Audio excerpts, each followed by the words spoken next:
Alright, so as the weather gets warmer, we're going to start to take our tops off more, stuff like that. And then when we go trail riding like that, all the branches and everything, it just comes right in the car. Last week it was about 80 like every day, so of course we had the tops off and everything. And every once in a while when we went off-roading, all the branches and everything were just coming straight in our car, in the windows. We had leaves everywhere. I got caterpillars on me and stuff, like all kinds of stuff like that. So in order to avoid that, I was thinking about getting some limb risers. The wires go from here up to here, and as a branch hits it, it comes up the wire and goes over the top of the car. See it here. I looked online and it's like $90, $100, upwards of that for 2 wires. So I was like, I could do that myself. So today we're gonna be trying to make our own limb risers. Alright, so this is pretty much everything we need today. I'll give a little explanation on what you're going to be using each thing for. So obviously some galvanized wire. It's going to be the wire that goes up and down. These eye bolts. It's going to be right about here. It's going to be used to tighten this up so we can get some nice tension on the wire. These are just going to be used to give it a neat look around the wire. These 2 clips are just going to secure it in place. So this T-plate, I don't think I'm going to use it. Casey's also doing this modification, but as I have a light bar, I'm thinking about hopefully being able to wire it through this extra hole right here. But on Casey's Jeep, he doesn't have it, so you need to screw the T-plate in under the door plating right there and fold it out, and you can hook it on like that. But I don't think I'm going to need to use this. These corner braces, they're going to screw in here under this bolt to this bolt right here. It's going to go in like that, and it's going to be what's holding the bottom part in. And then obviously these wire rope clips are just going to be used to secure them. Lastly, we have just some black paint. I'm going to use it on just the plates, potentially this. I don't know how it'll look. But just to give it a nice look. I don't really like chrome on my Jeep. I'm not a big fan of that. It'll also help out with the rust. First off, we're going to start by taking off these right here from the inside. It's a 10mm. Just to unscrew these brackets right here. And the problem is, these are 10mm right here. But the problem is this screw right here is too long for my bit, and it won't catch. So I had to loosen this up with a 10mm wrench, just enough so it'll catch, so it'll come back. But I'm not gonna lie, I've unscrewed a lot of parts of my Jeep right here. This was probably one of the hardest things to unscrew. I don't know if it's just my Jeep or all of them in general. Alright, so I have realized that these are gonna take a long time to do both. And since I do want to paint these black and potentially have them dry, I thought I would paint these first before I unscrew the rest of that. And one thing I need to do before I paint them is I need to screw a new hole, because the way I want to put these, just like this on the bracket, if I just put it like this on the top one, right? If I just have that one, it's going to be really loose and it's going to be flying all around. I want this solid. So what I'm going to do is put this bottom pre-drilled hole there, and then have this top screw, but go through a new hole that I'm gonna drill right here in the middle.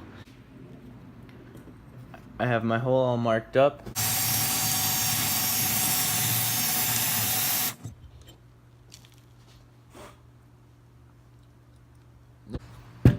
I lined it up with the screws, they both fit well.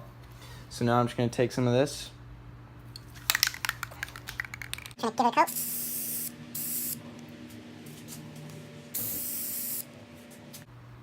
And now I can let that sit, dry, while I'm doing all my other work. Alright, so as I was going, I was able to take this nut off. This nut just wasn't going anywhere with a wrench, and like I said before, since the screw was too long to catch with my bit right here, I actually just trimmed, as you can see, I just trimmed the screw. It just made it easier, so now I can get in here. Now I can get in here and take it off easier. Alright, so I got this part taken off, as you can see, and I put the screw back in for now, just temporarily, with the bracket right there, just to see if it would fit. And it's actually too much of an angle. It won't let this close completely.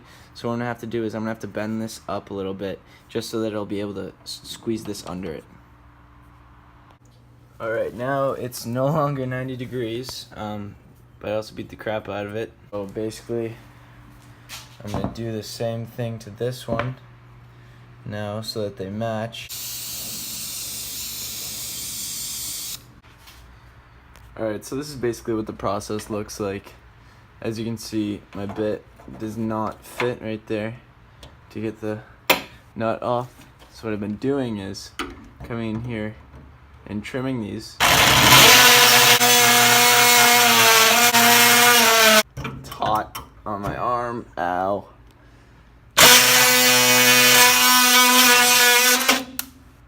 There we go.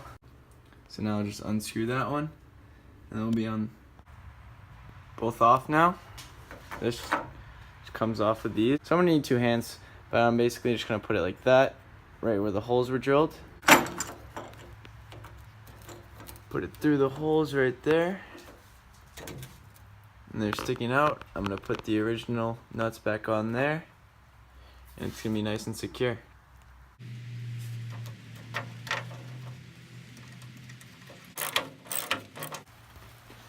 Alright, so I just finished screwing those in.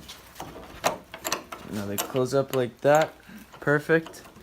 No problems. Just like this one. Just here. These are gonna go through here, like so. And then I'm gonna wire it to, run it to this, and then to the wire. Alright, so now it's looking like that. So up next, I was gonna try and run it through right here, but it's not gonna work like that, and I really don't want it just hanging up here anywhere on my light bar. So I am actually gonna take this right here, put it right there with some self-tapping screws, and then bend this part up so it'll wire onto this piece right here. Alright, so in order to get the shape I want, basically, I'm just going to take my pliers, grab it on right there, right where it crosses, grab these, bend it to get a start, like that, then take the hammer and just hammer right there to get the nice, so we got that. So I got both of them done. This is what I want. So now this is going to screw into my door frame, and these are going to come back out and have the wire here attached to it.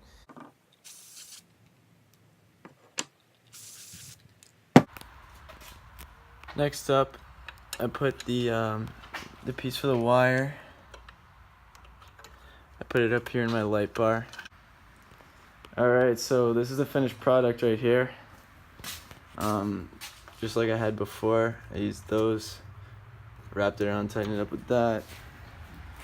Same thing here, just hooked it onto these are already there, you saw that.